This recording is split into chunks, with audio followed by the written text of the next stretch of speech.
Monsieur le Président, mes chers collègues, Madame la ministre des Outre-mer, les territoires des Outre-mer ont connu des mobilisations sociales d'envergure en Guadeloupe, en Martinique en 2009, en Guyane en 2017, à Mayotte, à La Réunion en 2018. Le trait commun de ces mobilisations, le pouvoir d'achat, la vie très chère et la non prise en compte de nos spécificités et de nos identités.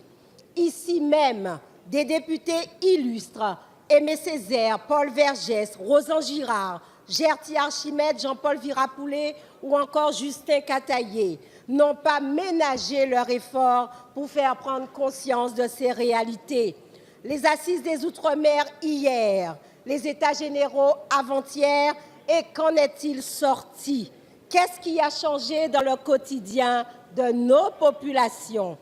Aujourd'hui, nous sommes à nouveau appelés à débattre, mais nous n'avons jamais refusé le débat. Mais sachons, mes chers collègues, tirer les leçons du passé. Madame la ministre, posons comme postulat l'éternel conflit entre l'appartenance à la République et la reconnaissance de nos identités, ce qui déterminera, je suis sûre, la légitimité de la démarche et de l'adhésion. Nous ne pouvons plus reculer sur les questions liées à l'embauche locale, à l'exode de notre jeunesse, à la crise démographique.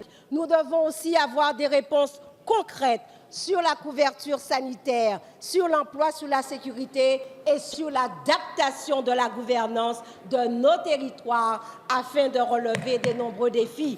Alors, Madame la ministre, pouvez-vous nous garantir que cela ne sera pas un débat de plus ni un débat de trop? Merci, chers collègues. La parole est à Madame Annick Girardin, ministre des Outre-mer. Monsieur le Président, Mesdames et Messieurs les députés, Madame la députée Justine Bénard, j'aimerais en premier lieu lever toute ambiguïté. Il n'y a pas d'opposition entre l'identité des territoires et la République et la différenciation voulue par le Président de la République, et bien une reconnaissance de toutes ces spécificités dans les territoires d'outre-mer. Je crois, Madame la députée, que notre responsabilité à tous est d'être attentifs aux demandes de nos concitoyens. Ils veulent plus de débats.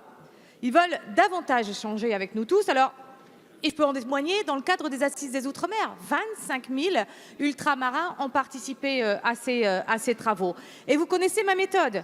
Elle tient en 3 mots: écoute, décision et transparence.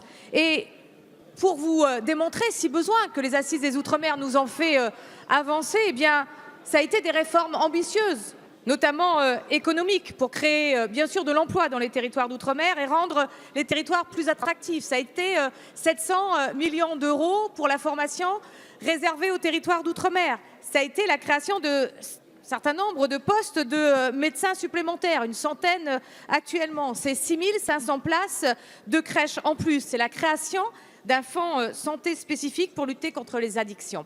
C'est aussi 70 millions d'euros par an pour un plan haut d'homme, et vous le savez bien, et les Guadeloupéens le savent, vous en avez énormément besoin.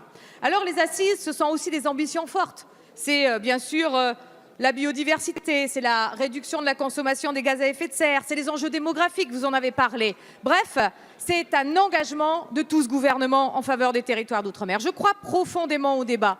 Celui-ci, il est inédit. Et d'ailleurs, les Français ne s'y trompent pas. 1,1 million de Français aujourd'hui ont visité le site, 500 000 contributions, près de 2700 réunions, et vous en faites vous-même. Merci beaucoup, Madame la députée. Il faut que nous soyons tous sur le terrain. Alors, cette rencontre exceptionnelle entre le Président de la République et l'ensemble des élus locaux des territoires d'outre-mer le 1er février nécessite effectivement que vous nous soyons...